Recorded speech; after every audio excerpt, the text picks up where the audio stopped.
declare the meeting open. Have we any apologies? Recording in progress. Right. No. No apologies. Any conflicts of interest? Yeah, I've got one.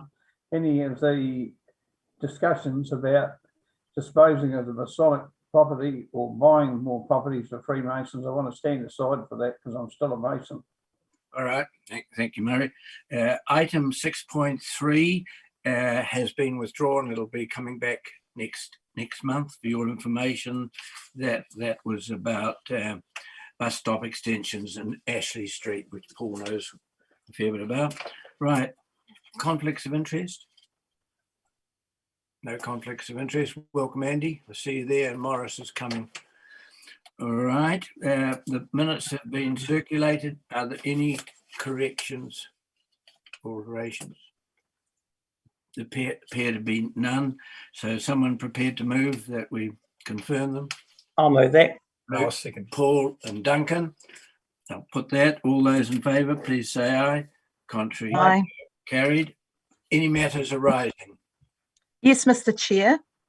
There was going to be a follow-up about a potential bilingual name for the Milton Reserve.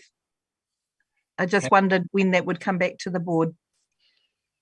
Kay's not here. She was in touch with that area. So, Tia, if you make a note of that, we'll notify the board when we have a response. Thanks, Kirsten. I also had just a question that are we actually involving mana whenua in the project as well in terms of native plants and so on? I just didn't see anything in the report about that. So that might tie in also with the naming.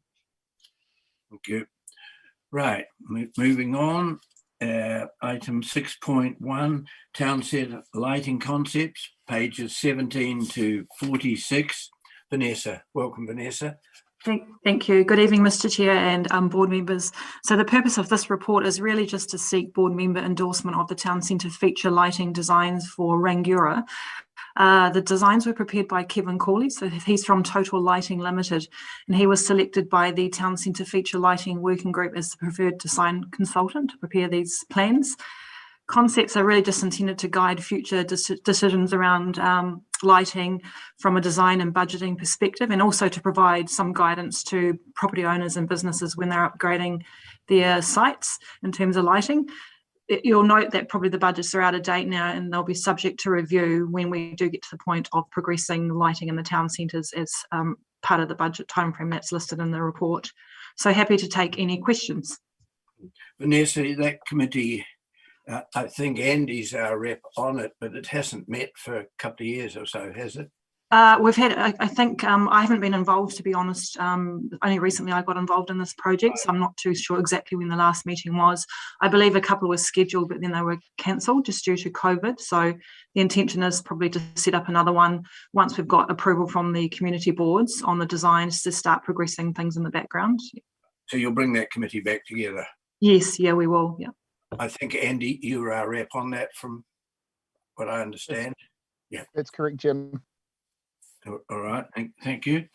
All right, any questions of Vanessa? Paul? Yes, Vanessa. Has Kevin Crawley got a rough budget? Because we've actually had another consultant at one stage, and when we had a look at what he wanted, it was millions and millions of dollars to do what he wanted to do. So I wouldn't like to spend a lot of money on a consultant and find out he's well over what we're actually thinking of our budget for that area. Yeah, so in the report, in terms of actual hardware, he's put some costings there in section 6.1 of the report. So you'll see that for Rangiora, the costings, or based on his design, which is your sort of street lights, those sort of pedestrian heritage looking lights that we've got along High Street, and under veranda lights, he's put it at just over $1 million. And you'll note the budget that we've actually been approved in a long-term plan is $750. So there is a shortfall for that, and that's not including Kevin's fees. Plus, I believe cabling was put in the street a few years ago when they did some town centre work, but there will be other costings around that. I should note that obviously his designs are based on, you know, an aspirational outcome, and there may be aspects of those that could be taken out of that plan, or you could sort of pick or choose from a suite of options if there is a desire to keep it in the budget. So yeah, that is something to consider as we progress. Thank you. Any other questions? If not, we've got a recommendation in front of us. Is someone prepared to move something? Murray, moved by Murray, seconded by, I didn't know that. sorry, who seconded it? I'll second it. That's Andy. Yes, Yes. moved by Murray, seconded by Andy. Murray, do you wish to speak to it? No, I didn't actually mean to move it. Something went wrong here. Oh, well, you're happy to move it? Yeah, okay. Thank you. Yeah. Right. Anyone wish to? Andy, do you wish to add anything? Look, I was really impressed with Kevin. I thought he was really passionate about what he was doing. I think his design is actually probably quite reasonable in terms of his budget. So yeah, I'm really excited about this happening, hopefully in the future at some stage. Yeah. I hope that, Vanessa, it's, the board's experience with lights in the high street has been a sad affair, so I hope this one goes better. Yeah. Any other members wish to say anything? That was my thought too, Jim, exactly as you said. Just with the lighting in the main street, it's been a lot of issues. Joan? I've met Kevin Crowley and listened to him as part of the lighting committee, and I'm very impressed with him. I think he does a great job. He gets great results, I think, for the best value in my view. So not that I'm an electrician or anything like that, but I was very impressed with him. We chose him and we've had lots of talks with him, and I really like what he comes up with. I think it's brilliant. All right, thank you. Any other speakers? Yes, I'd just like to say a few words. Obviously, it's very important we do get this right, and if there are any warning signs that we're heading down the track like we did last time, we really need to know pretty promptly. I do feel that perhaps the board wore the last issue. Members of the public did contact board members that perhaps about the lack of action or the very slow process. So I think from the board's perspective, we really need to be quite firm that we need some progress, and we would need some indicators if it's not going well. Thank you, Duncan. All right, Monique. I was just going to say, can the foundation of the lighting that's there now be of any use to the new work, or is it all going to get thrown? I think the underground trenching, they put cabling in to enable capacity upgrades in the future. So the cabling may already be at an appropriate level to support the designs. The heritage poles, I believe, all that sort of look will stay. It's just probably upgrading some of the lamps.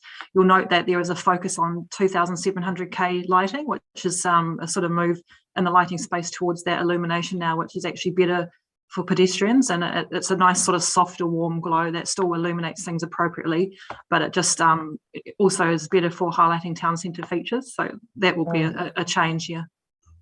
But I'm not, in terms of the street lights, I'm not too sure what the level is at. I know Kaipois are sitting at 4000K south of the bridge down to Hilton Street. So yeah, I'm not too sure whether Rangiora High Street has the same, but we'd be looking to replace the street lamps with 3000. Yeah. Thank you, Paul. Yeah, being an electrician, I think you'll find that only the ducting's been put in for the cabling, but the cable's not actually in there yet. So there's quite a big cost of cables to go in there. Thank you. Yeah. Anyone else? Murray, do you want to exercise your unwilling right of reply? Yes, well, that was a bit unusual. I didn't really mean to move that, but everything fell off the table here. But anyway, I would say that I would support Duncan's comments, because I got a terrible ear bashing from Keith Galloway over the last lot. Sorry about that. I keep getting these signals on here about a virus program, which I don't want. Yeah, and I think it causes endless trouble there for a while. And Keith got very upset about it and seemed to talk to everybody else in the town about it. So I think the idea that Duncan's got is quite good. We should actually keep pretty tight control on the contractor this time. All right, I'll put that. All those in favour, please say aye. Contrary, carried. Not that I can hear anything much from here. Item 6.2, pages 47 to 51. That's a time request for time restriction by the Borough School. Shane, I think you're there somewhere. There we are. Good evening.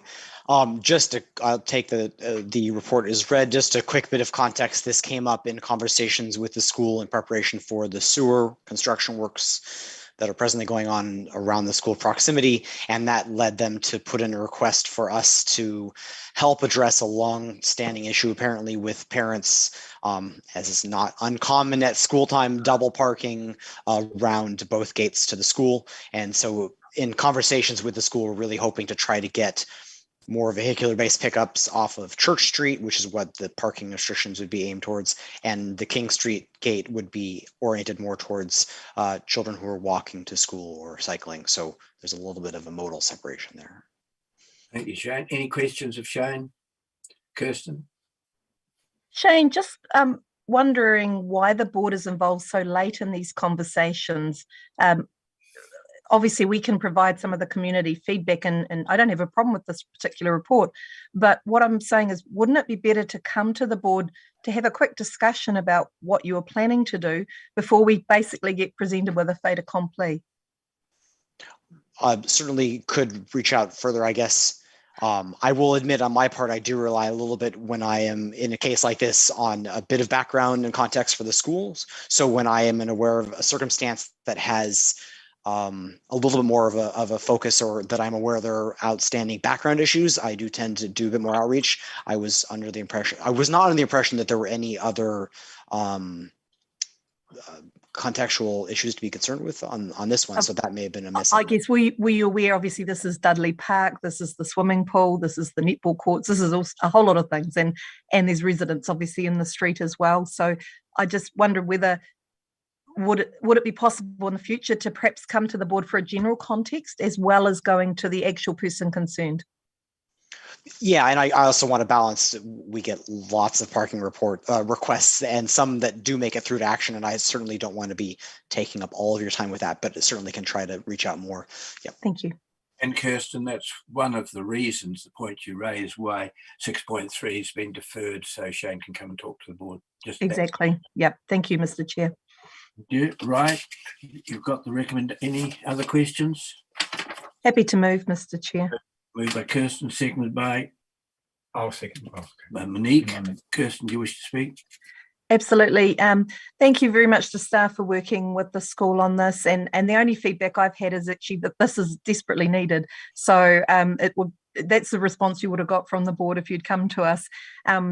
We've obviously got to just be aware of parking when it comes to any of these sort of P5 restrictions, but as it's being limited to school times, that actually makes it better for people who are using that area. Church Street's a very, very busy street, with a multitude of activities, and so therefore we need to consider all the residents and all the people who use that area when we're looking at any sort of parking restrictions.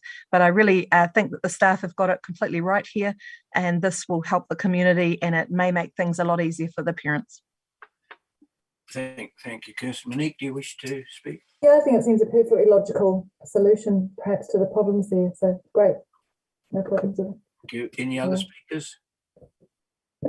Appear to be none, so there's nothing to reply to. So I'll put that. All those in favour, please say aye. Contrary, carried, or I should say signal. Sorry, yeah, I'm getting there. 6.4, request for parking 5 restrictions outside the post shop, pages 58 to 61. It's a report for your information as much as anything, but Shane, do you wish to add anything? Just that I was our recommendation that the existing supply is working relatively well, but certainly would be appreciative of any further feedback on this. Right. Any questions to Shane on that? It's a difficult spot. I acknowledge that. Monique. I think I may have been the one who initially raised the problem, that someone had suggested it to me who was a disabled person. I see now the post office has automatic doors at the back. Yes. Previously the issue was people couldn't get in the back door because of the really heavy door to open, but now it's got an automatic door there and the disability park's right there as well. So I think it's not going to be such an issue perhaps in the future. You raised an important point, Monique, there. The post shop about 6 months or 5 months ago changed the doors and upgraded that for handicapped people, and that's a huge improvement. Yeah. Right. Any other questions or comments? My only comment would be that, Shane, it was a very logical report, and I think if you read the process, I think the conclusion you come to is a very fair one. Thank you, Duncan. Right. So, Mr. Chair, we are moving the report. Give me a moment. We're just Sorry. getting. Is someone prepared to move the report? Moved by Monique, seconded by Duncan. Do you wish to speak to it, Monique?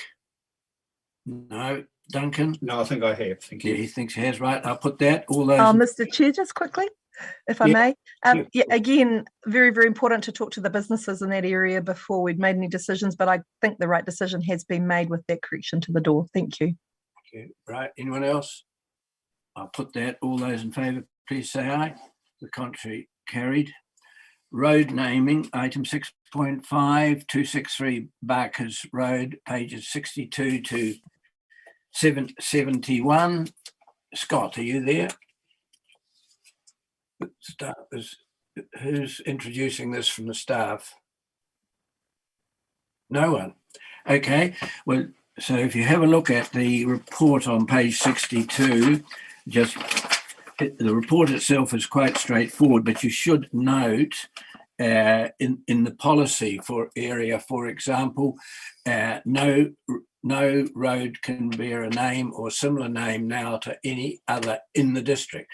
And of course, there is points out there is a Fox Lane or something, or road somewhere down near Waikuku or someone. So the Fox name already exists in the district. So it's quite important to note that. So, right, let's see if there's any questions or someone. I know there's been some discussion amongst several members on this, and I thank Andy for bringing the difficulties with the proposed name to my awareness, and I know you've been talking to other members. So look, was any questions you want to know if we can answer between us first? Can will you take a comment at this stage, or no, we'll get a motion and then with just questions.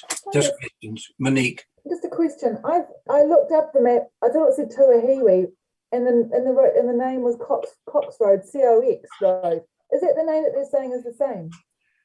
Well, the staff person's not here, but in the report he says there is a name, a road with and it's in the Tuahiwi Community Board. The name put forward by the developer is similar to an existing road name in Kaiapoi. So we can't argue with that. We've got no staff person. So, but irrespective of that, I think the board will make a decision that is appropriate. Mr. Chairman, to further things, if we were to find favour with another name, would we move an amendment to the motion? No, there's no need to move an amendment. You would simply move, receive the report, approves the following, whatever name it is. Okay. Well, I would ask that we move the report and we approve the name Richmond Lane. Have we a seconder to that? Do I need to give the reason? And see notes? No. Happy to second, Mr. Chair. Okay, it's Duncan, up to you. Okay. The name, why I have sympathy for subdividers and they do put capital at risk, considering the duplication of the name Fox in the district, I believe it's unacceptable. Given the rich history of waimakariri, I believe the issue of Richmond Lane is appropriate. Mr. Joseph Barker took up land on Barker's Road on the 25th of the 5th, 1878. He named his farm Richmond Hill. So I believe Richmond Lane is quite acceptable within the area that it is. Also, Mr. Barker also donated 2 acres, which now stands the Logan School. So the history is very solid there, and considering that perhaps the time that the Barker family has been involved, is right. This is not the first time a advisory group, a group that I have been involved with, had issues with names proposed by developers as against taking the background of the people. Paisley Road on the Peshdale Rail Trail was another example where a far more suitable name was found. So I believe Richmond Lane is a very positive, linking our history within the district. Right, thank you, Kirsten. Yes, I also, having been made aware of the history, I felt it was a lovely tie-in of a subdivision that's coming off Barkers Road to use the name of the farm that was original. So I'm highly supportive of this recommendation. Thank you. Just speaking very briefly, I totally support it. I think it's a good example of those in the area that know the history of the area as board members working well to get a good outcome. So that's excellent. Any other speakers? Do you wish to exercise the right to apply, Duncan? Other than I think the ones who contributed to the wider decision making it, when I first read it, yes, I was quite concerned, but I think we've come to a very good conclusion. Yeah. Thank you. I'll put that. All those in favour, please say aye. Contrary, no.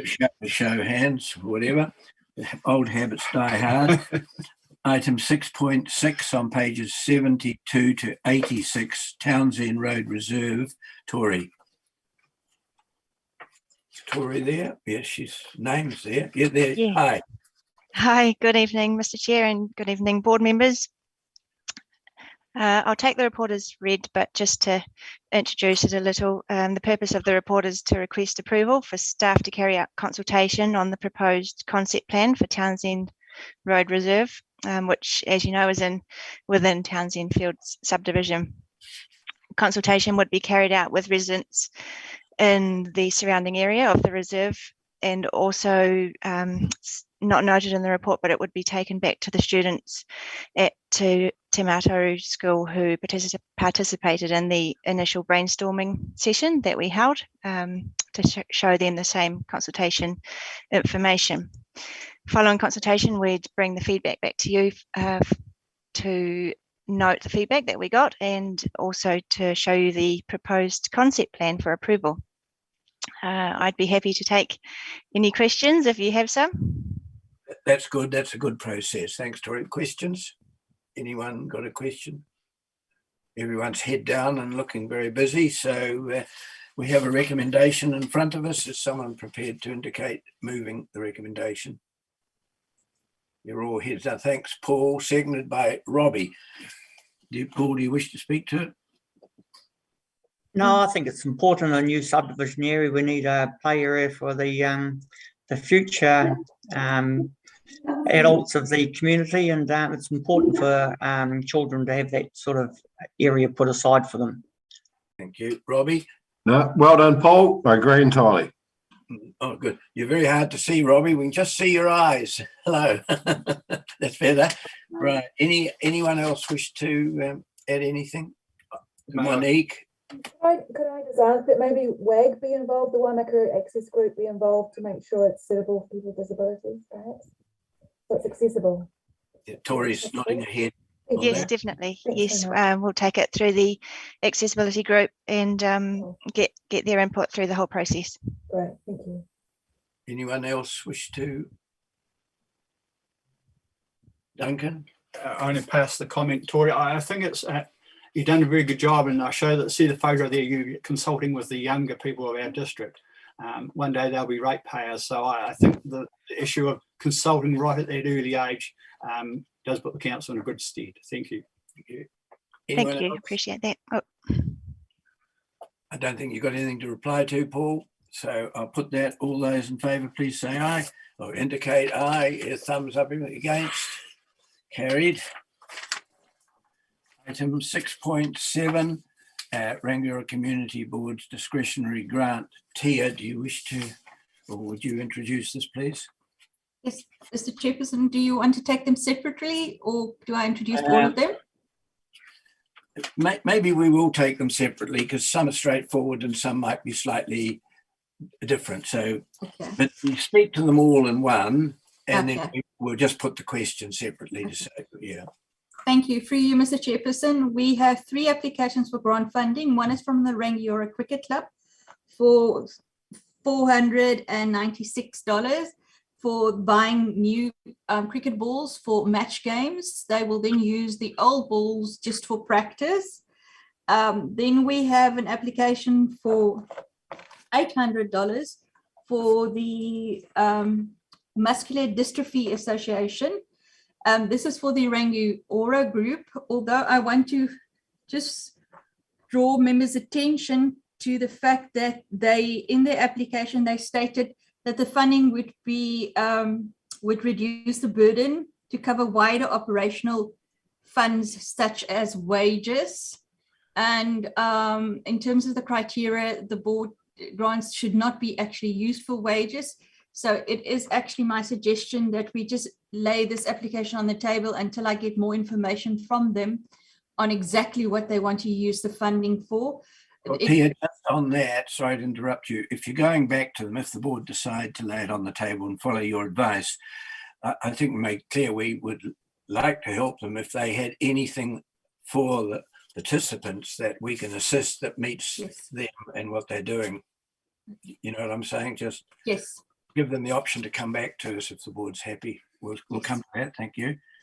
And then the third one is for the Cuss District Historical Record Society. They actually want to copy and sell a booklet that they own the copyrights for on the on the motorcycle Grand Prix races that was held in Cuss. And yeah, they're asking for the cost of the copying and the binding of those booklets, and that is $665. I'm happy to answer any questions if I can. Questions of Tia? All right, we'll deal with them one at a time.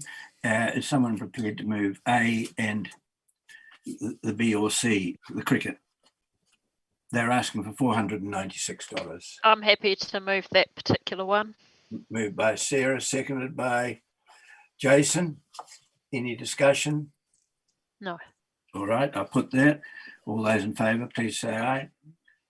Or indicate aye. Against? No. Carried. Right, the next one, Tia suggests, and I actually agree with her, rather than just say no, because, well, $800 to start with one issue. But if we lay it on the table, if you're of a mind to, that requires a motion, of course, and Tia write to them to clarify whether they can meet the criteria, and we can make a grant to help individuals or the group here in Rangiora. Is everyone happy with that approach, or do you just want to say no or say yes? I'm happy to have it on the table. Paul? Yeah, I agree with you exactly, Jim. So I'd like to move a motion that we lay it on the table, but we inform them of our views to seeing how we can help them. Right, thank you. We're seconded for that. It's a procedural motion.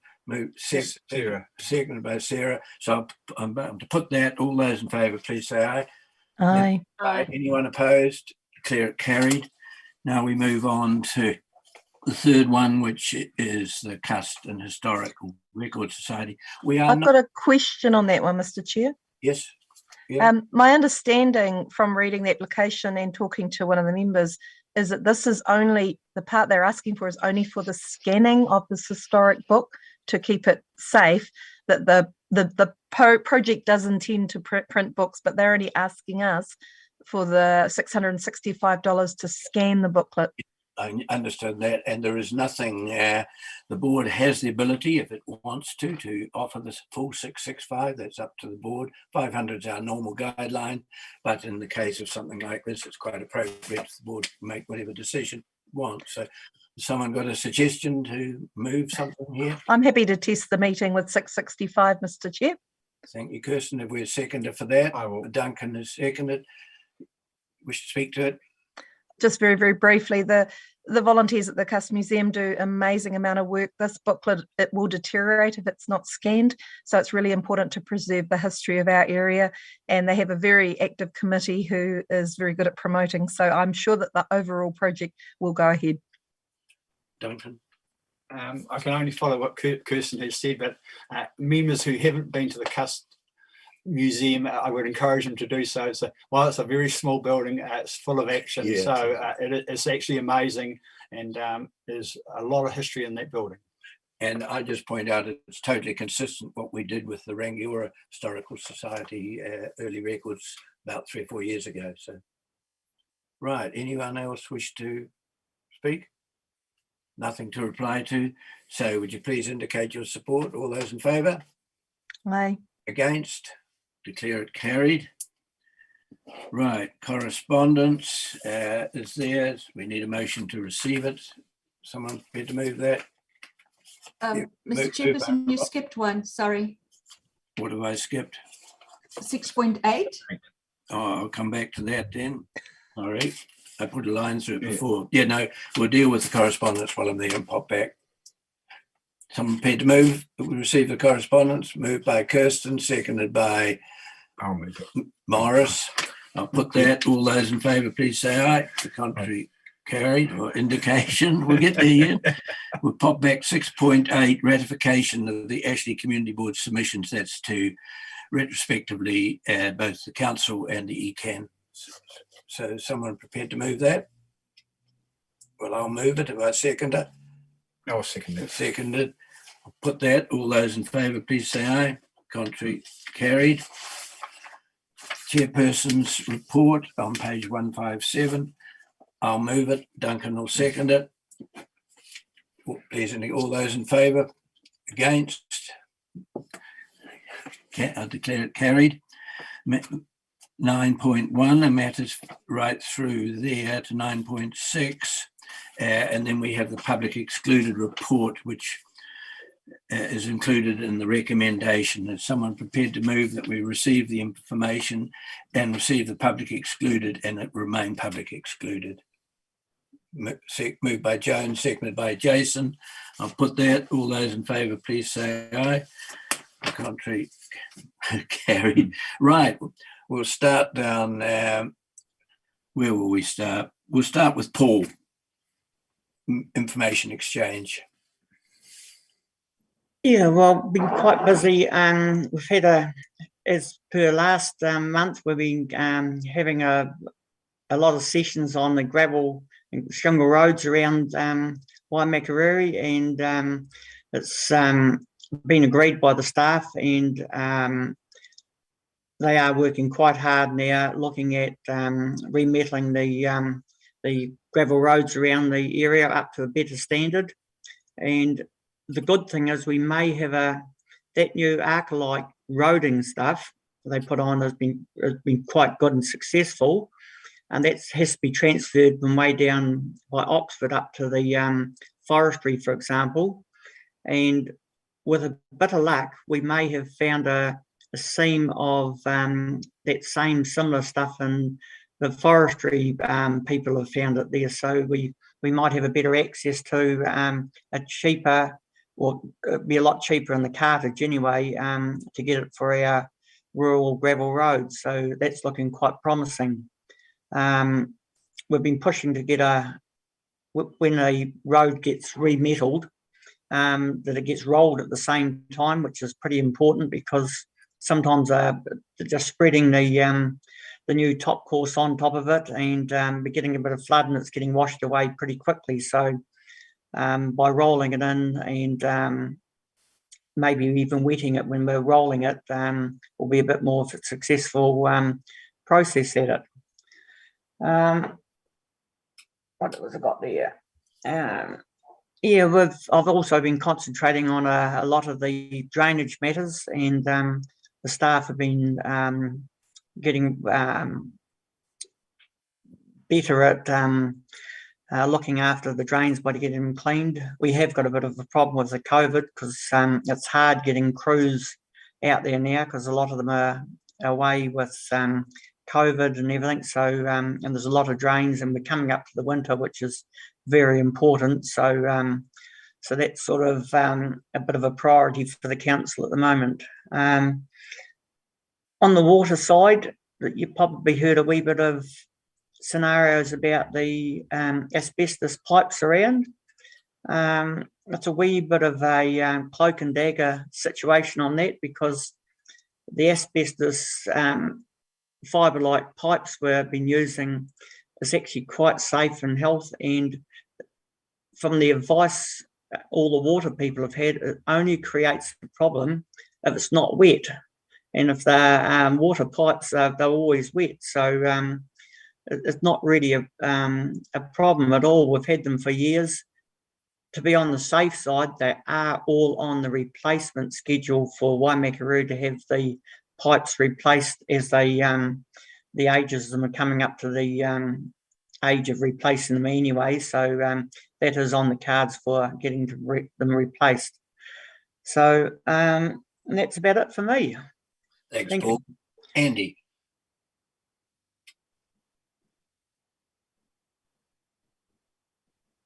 You unmute. You're still muted. Still muted. Still muted. Yep, I think you're there. No, you're still muted. Can't hear you. So while you work that out, shall we just go on to Joan in the meantime? Thank you. Yes, we've been really busy at council. This last month, we've had the audit and risk meeting, which I chair. We've had meetings with ECAN with regard to their annual plan. We've had meetings. I'm also part of the Bank of New Zealand divestment committee, which we're underway with, which I think I reported last time. Airfield Advisory Group, we've had a meeting with them, and there are security cameras in place now, so that's good. Utilities and roading meeting, we've had briefings on the annual plan, and lots of briefings that we've had. Big day yesterday at council, a meeting with local Greater Christchurch Partnership, briefings on spatial and transport heading out to 2030, 2050. So that's it was a big day yesterday, a long day. Zooming is pretty tough. 8 hours of Zooming takes it out of you a bit. Futures for local governments, we've been discussing that.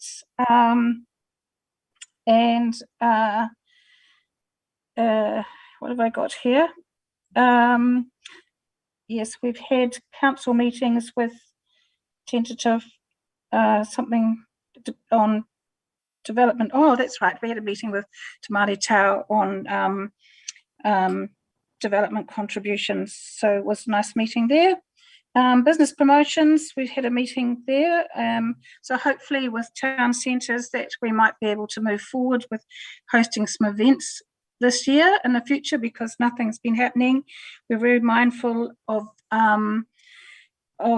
retail being down, but we're hoping to promote the town centres and people to shop locally. So let's hope that. And I did hear today that business is picking up a little bit. People are starting to get out a bit more now. So let's hope that is an ongoing situation. So there we go. It's been very busy. Joan, you mentioned the local government reform. Is there anything you can tell us that's in the public arena about what direction it's going, or are you still at a confidential stage on that? Oh, there's lots. It's there's just so much happening. It's not at the moment.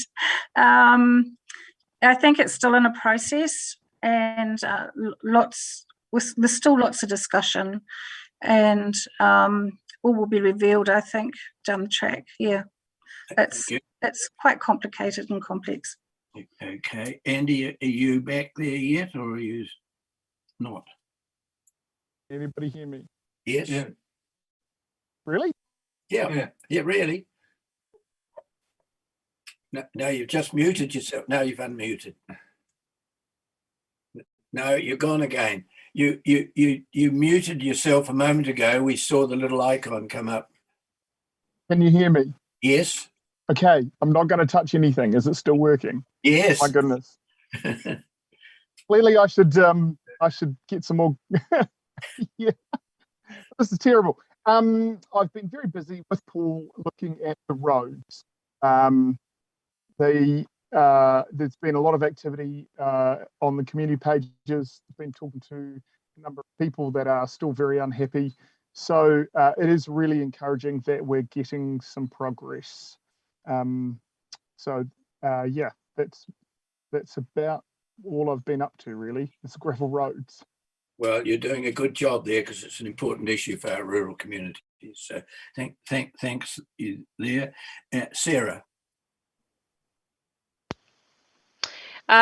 It's been quieter for me because I had a rough ride with COVID and that took up a few weeks of my time, but we're all good now.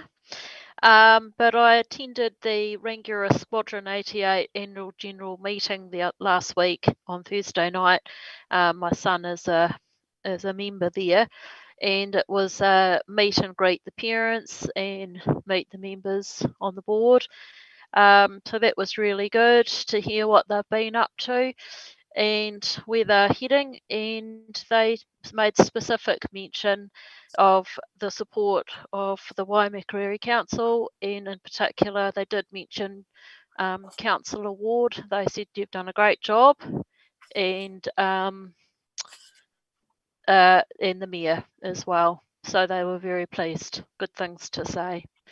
Other than that, there's just so much theft in our area. I mean, I'm on the northwest side of Rangiora.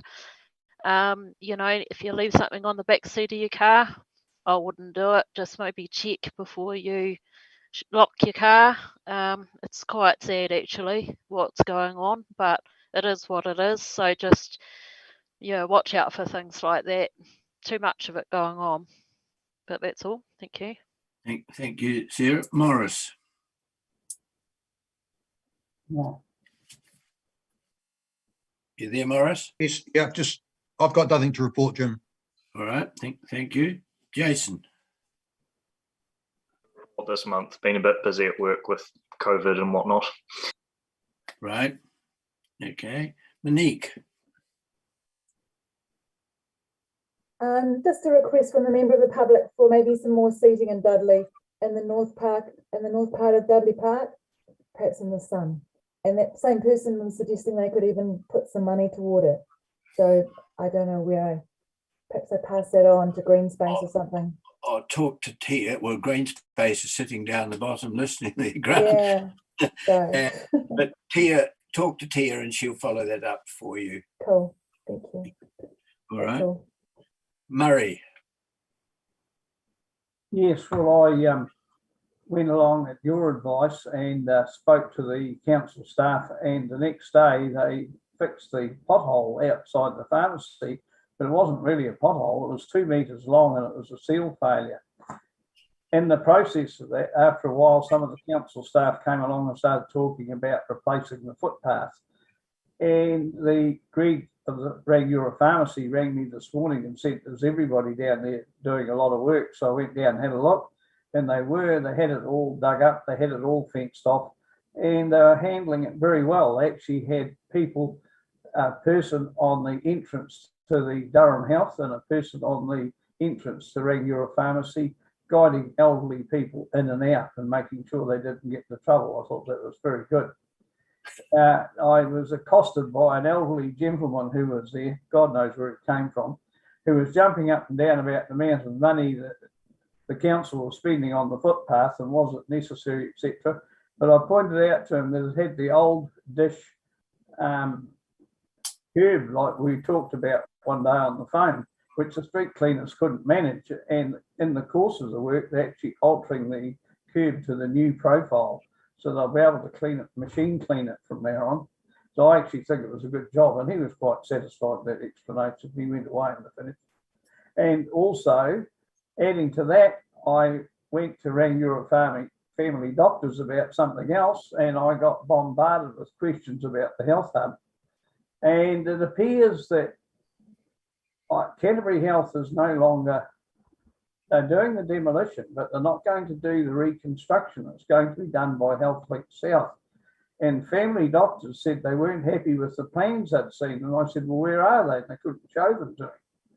So I still don't know, and I really think we ought to see these plans somehow or another, somewhere along the line.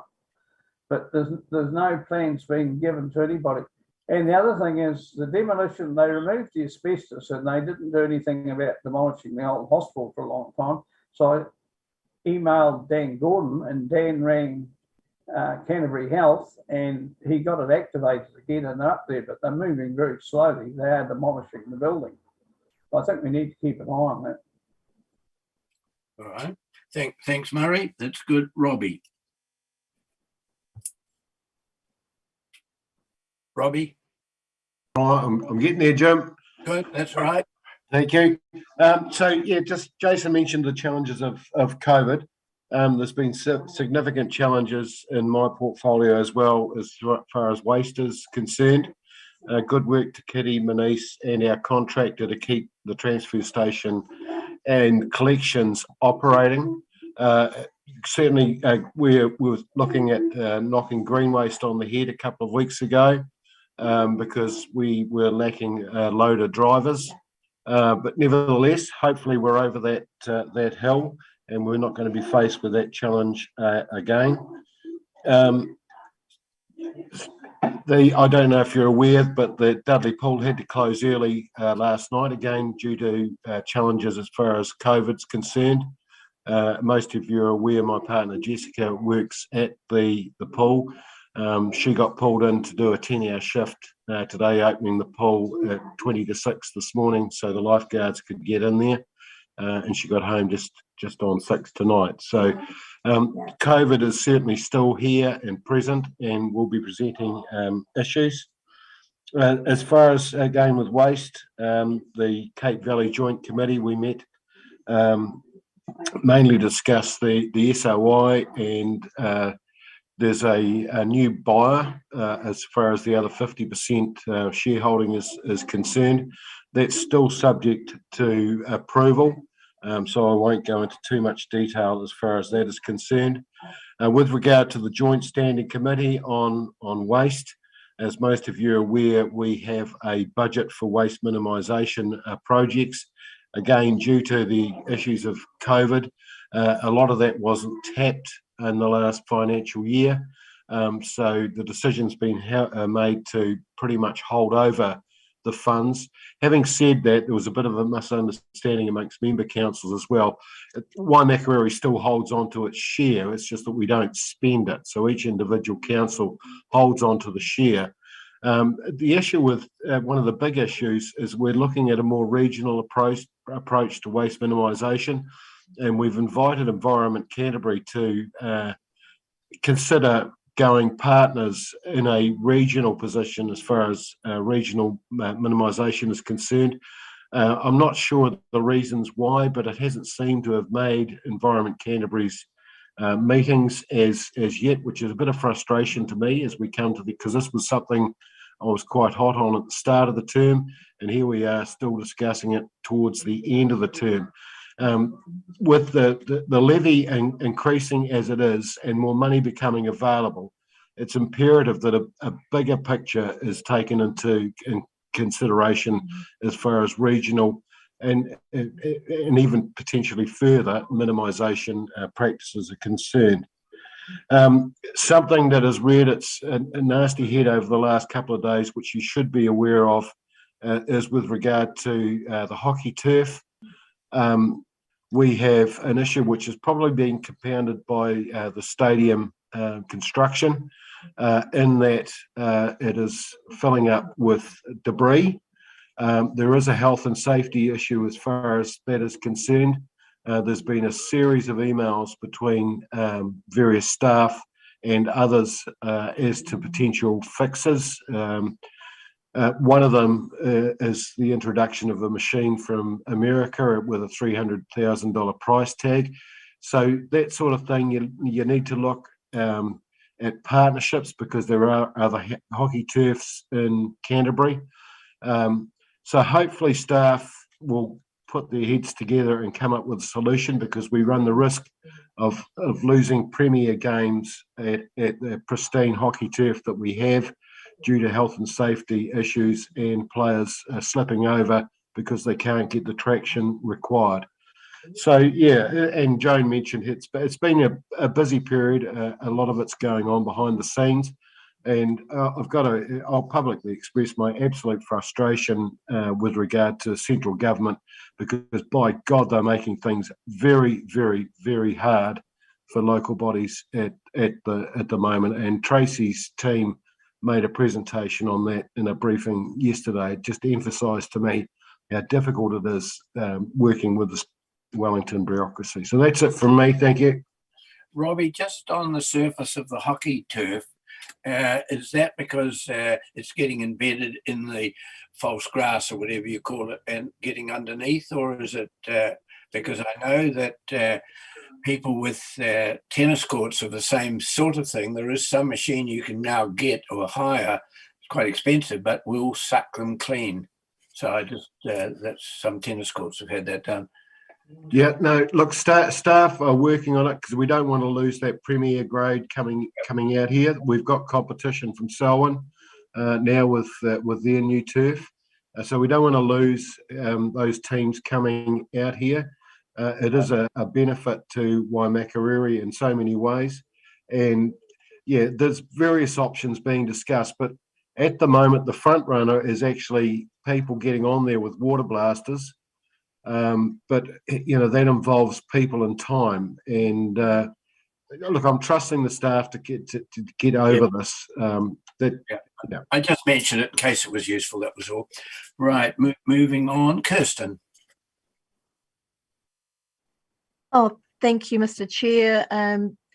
Joan mentioned the annual plan. With COVID sort of not still being out of the woods with it yet, we are going to have to do that by Zoom this year. So that's going to be a little bit more challenging for the hearings, but it has worked very well in the past with being able to do. So if we do need to hold some in person, they have been discussing it, but the risk to staff and members at the current time was deemed a bit too high to have those hearings in person. So they will be Zoom this year. Scooters, we've extended the trial for another year with the scooters. We actually had a very successful trial to date with very few complaints, only 61 complaints over the whole trial. And they are keeping the no-go zone in the high street, however, at the moment over the next year. And they have released the no-go zone from across the Pegasus roundabout, however, at the request of residents there. So you can travel on scooter from Rangiora to Pegasus. The most important issue that's been occupying my time recently has been the recent proliferation of boy races in the Cust area. We've had several instances of it over the last month. One where cars were actually doing burnouts for 3 to 4 hours in the middle of the night on Tram Road and Earlys Road corner, which is actually in the Oxford Ahoka ward, but only just down the road. We had a bad experience with driving, taking out a power pole, and hundreds of households lost power for about 4 hours out here. And we've had very bad on Davis, Earlys Road and Terrace Road. We've got black tyre marks and ripped tyres. In fact, it looked so bad it looked like a flock of crows had been decimated on the road.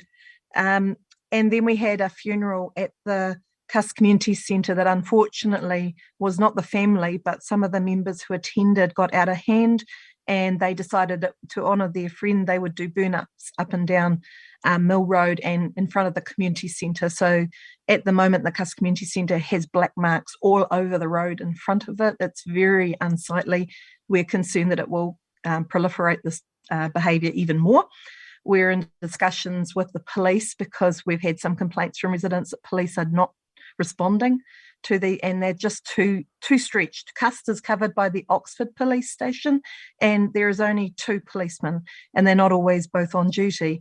So we are actually going to initiate a discussion on rural policing in this area because of the fact that we've suddenly become known as the place to go where there's no police.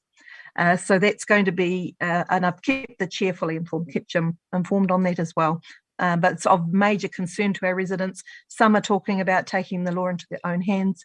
Most are quite distressed with all the black marks right outside their community centre, and there doesn't seem to be a particularly easy way forward.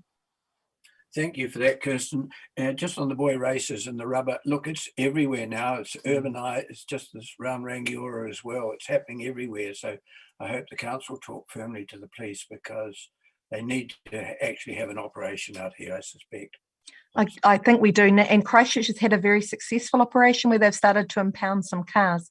And we've seen that on the police sites. So it's probably time they turn their attention. I think perhaps we are getting the people from Christchurch who are deciding we're an easy mark. I think so. Robbie, do you want to comment? Yeah, yeah. I passed on to, because I saw Kirsten's thing, I passed on to Peter. I don't know if he related on, but over the last couple of 3 weeks, I've impounded 2 cars and it came very close to a third. So, you know, we do the best we can. Video is really good if we can get video, but certainly I wouldn't want citizens putting themselves at risk taking that.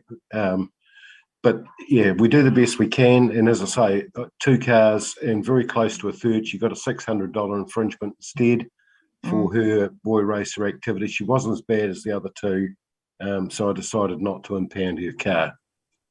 I think, Robbie, no one is blaming the police. We just know that the resources are very, very stretched. And I think also the other thing is that we need to publicise some of these activities so that people can see there are consequences.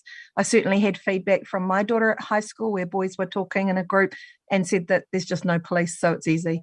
So we need to get the word around that there are police around, that there are cars being impounded, and it might actually alter the behaviour. Yep. Thank you both. Right, Duncan.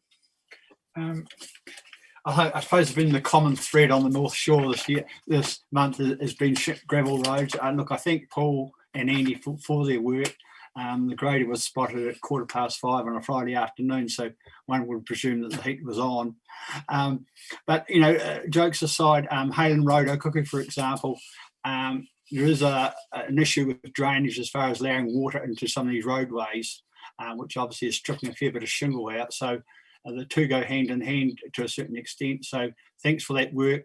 And yes, we've had our share of complaints as well. And also just the upgrade, the Loban Reserve is having an internal paint job, and the heaters are being upgraded. So there's a bit of a splash on inside the building. So hopefully things will be greatly improved. Thank you. Thank you. Right. Thank you all for that. Paul's waving his hand. Oh, Paul. Yeah, just to comment on your drainage beside the roads. The staff have been informed about that, and they're actually looking at cutting some channels on some of the gravel roads when the right equipment's there to get rid of some of that water runoff as well. So it's that they are looking at that as well. Thank you. Thank you, Paul. Tia, I think we'll take the Anzac Day service now, if you like. Where's Tia? Here I am. Thank you, Mr. Chair. Due to the fact that some of the COVID restrictions has actually been lifted, the RSA has agreed that there will be some Anzac services this year. And the board, can I just get it in front of me? The board usually lays reefs at various places on the 25th. And we therefore just need to know if the board will be sending representatives to, we've got Cust at 9:30. Right, let's deal with Cust. Is anyone able to represent the board and lay a wreath at Cust at 9:30? I am, but anyone else? Kirsten. Does anyone go with her? All right, Kirsten will do that here, there. That's good. Then we have the Rangiora High School Wall of Remembrance, also at 9:30. All right. Have we got a board member that can go to the high school and lay a wreath there on behalf of the board? I will, because I did it last time. All right. Duncan will do that. That's good. Thank you, Duncan. And who would like to represent the board at the Rangiora at Cenotaph? I'm not sure whether they're marching or what they're doing. We don't know, do we, Tia, what they're planning? But that'll be at 11 o'clock, I presume. That's 11:30, and there's no parade. It's just the laying of the wreaths. Well, I'm happy to do that then if no one else wants to. All right. Duncan will come with me on that, so that'll be good. For those, now you will see the wreaths will be delivered. Right. Well, The arrangements with the wreath will be taken up with the people. And one to Kirsten. All right. No, that's good. Everyone happy with that? Okay.